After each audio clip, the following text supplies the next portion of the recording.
এখানে আছে ছোলা ভাজা, সয়াবিন আর চিনি বাদাম, তারপরে আছে আমন্ড বাদাম, কাজু বাদাম মাখানা, ওই থালাটার মধ্যে আছে ওটস, তারপরে আছে মুসুর ডাল, মুগ ডাল, তোর ডাল আর চাল, এখানে আছে রাগি। হ্যালো এভরিওয়ান, সবাই কেমন আছো? আমি তোমাদের বর্ষা, আশা করছি সবাই ভালো আছো, আমিও খুব ভালো আছি। দেখো, এগুলো সব এবার একসঙ্গে মিক্স করে ধুয়ে নিতে হবে। ধুয়ে নিলে তবে জিনিসটা সুন্দরভাবে আমরা তৈরি করতে পারবো। আর জানো তো গাইস, আমি ঠিক করে না, মানে কি বলবো, ঠিক করে ভয়েসই দিতে পারি না, কারণ আমি তো কোনোদিন ব্লগ বানাইনি, এটা আমার ফার্স্ট ব্লগ।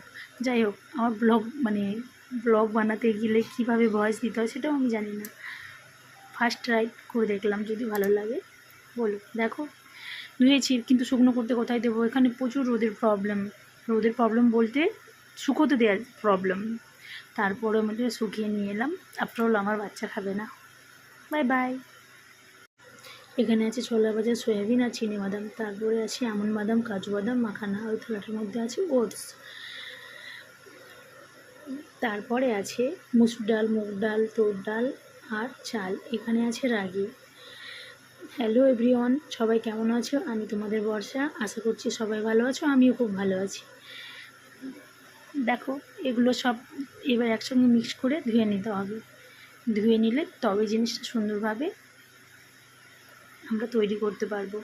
আর জানো তো গাইস, আমি ঠিক করে না, মানে কি বলবো, ঠিক করে ভয়েসই দিতে পারি না, কারণ আমি তো কোনোদিন ব্লগ বানাইনি, এটা আমার ফার্স্ট ব্লগ। যাই হোক, আমার ব্লগ বানাতে গেলে কীভাবে ভয়েস দিতে হয় সেটাও আমি জানি না, ফার্স্ট ট্রাই করে দেখলাম, যদি ভালো লাগে বলো। দেখো, ধুয়েছি, কিন্তু শুকনো করতে কোথায় দেবো? এখানে প্রচুর রোদের প্রবলেম বলতে শুকোতে দেওয়ার প্রবলেম। তারপরে আমাদের শুকিয়ে নিয়ে এলাম, আফটার অল আমার বাচ্চা খাবে না। Bye bye.